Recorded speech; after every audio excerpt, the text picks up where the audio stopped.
बिस्मिल्लाहिर्रहमानिर्रहीम। Last lecture के अंदर हम यहाँ पे थे कि क्लासेस, अब क्लासेस एंड देयर फ्रीक्वेंसी, ठीक है, ये आपको गिवन होती है।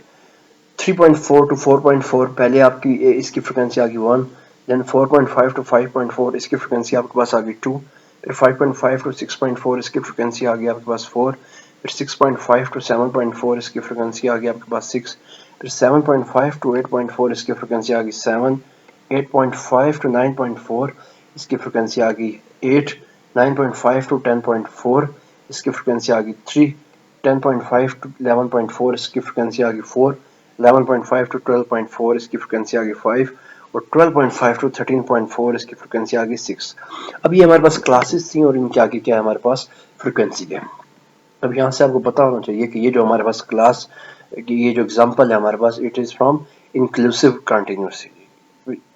इसमें क्या है कि जो फॉर एग्जांपल फर्स्ट क्लास है 3.4 टू 4.4, इसके बाद जो नेक्स्ट क्लास है उसकी जो स्टार्टिंग वैल्यू है वो 4.4 नहीं है, उससे अपर वैल्यू है, ठीक है। So it is inclusive continuous series, similarly so on.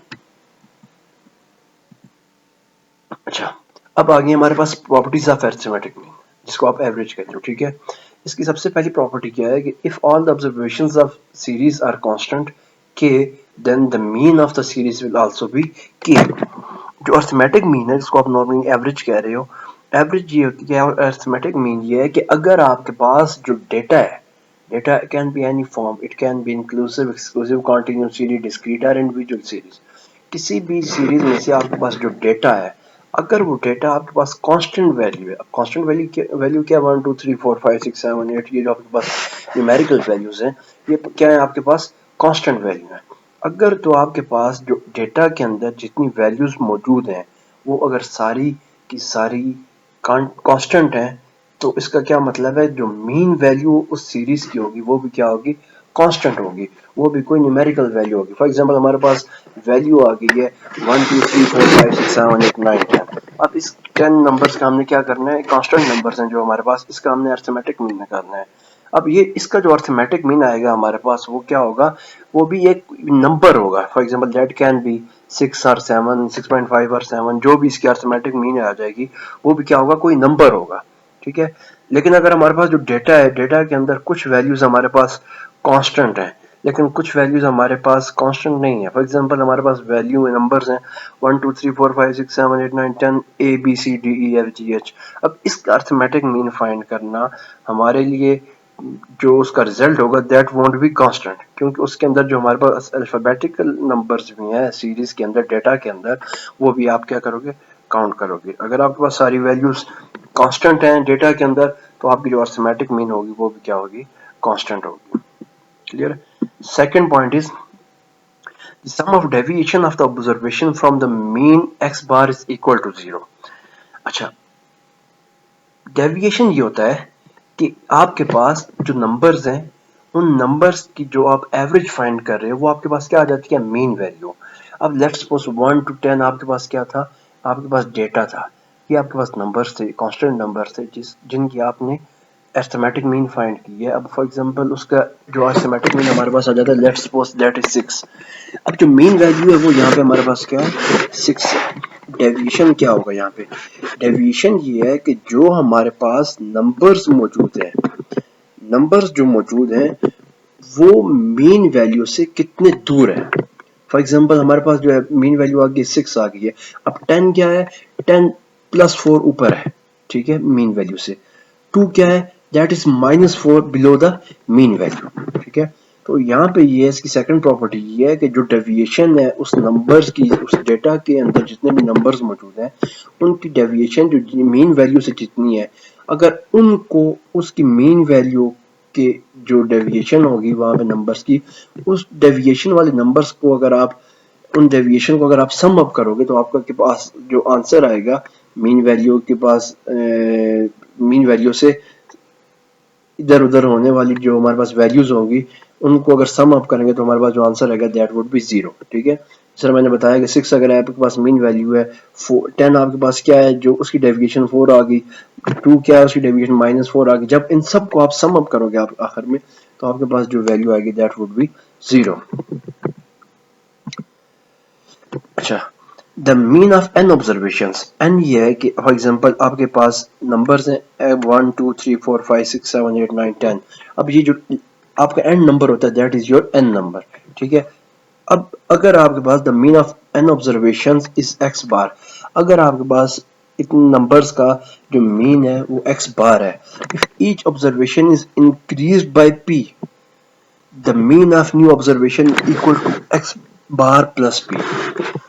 अब ये है कि जहां पे अगर आपके पास 1 to 10 नंबर्स थे, अब इन नंबर्स को अगर आपने किसी भी वैल्यू के साथ ऐड कर दिया है, ठीक है। अब अगर आपने हर एक वैल्यू के अंदर जो नंबर था, हर एक डेटा के अंदर जो नंबर था 1 2 3 4 5 6 7 8 9 10, अब ये जो आपके पास 10 तक जो जितना डेटा था, अगर आपने हर एक नंबर को 2 के साथ ऐड कर दिया लेट्स सपोज, ठीक है, तो जो आपका रिजल्ट था 6, इफ इट वाज 6, तो आपके पास जो एंड रिजल्ट आएगा तो वो क्या होगा 6 + 2। मीन आपके पास था 6, जहां पे आपने क्या किया कि डेटा के अंदर मौजूद हर नंबर को 2 के साथ ऐड कर दिया, पी किसी भी नंबर के साथ 2 के साथ आपने ऐड कर दिया, तो एंड में जो आपकी मीन वैल्यू का रिजल्ट आएगा वो क्या होगा, average plus that number which you added in each number of your data, ठीक है। तो आपने एक्स बार प्लस पी क्या होगा यहाँ पे 6 + 2 8 आपका क्या होगा, it would be your new mean value of the data और series. The mean of n observations x1 x2 up to xn is x bar. If each observation is decreased by p, the mean of new observation equals to 0, equals to x bar minus p. Sorry, the mean of new observation equals to x bar minus p. अगर आपके पास जितने numbers हैं data series के अंदर, set के अंदर जितने numbers मौजूद हैं, अगर किसी पर्टिकुलर नंबर से अगर आप उन सब नंबर्स में से उस पर्टिकुलर नंबर को माइनस कर दो, तो आपकी जो मीन वैल्यू का एंड होगा वो भी क्या होगा, वो डिक्रीज कर जाएगा उतने नंबर। फॉर एग्जाम्पल अब आपके पास जितने नंबर्स थे 1 to 10, आपने पहले +2 किया ऐड किया, अब आप क्या करते हो -2 कर देते हो, हर नंबर में से -2 कर देते हो। अब जो आपके पास एंड रिजल्ट होगा वो क्या होगा, that would be x bar minus P. For example let's suppose आपकी एवरेज थी 6, अब क्या होगा, जहां पे आपने माइनस किया आपके पूरे डेटा सेट में से हर नंबर को 2 से, यहाँ पे ये होगा कि आपकी जो वैल्यू होगी उसको आप डिक्रीज कर दोगे, मीन वैल्यू को डिक्रीज कर दोगे by 2, that is 6 - 2 = 4, your new mean value would be 4। Clear हो गया। Next, the mean of n observation x1 x2 up to xn is x bar. If each observation is multiplied by a non-zero number p, then mean of new observation is equal to px.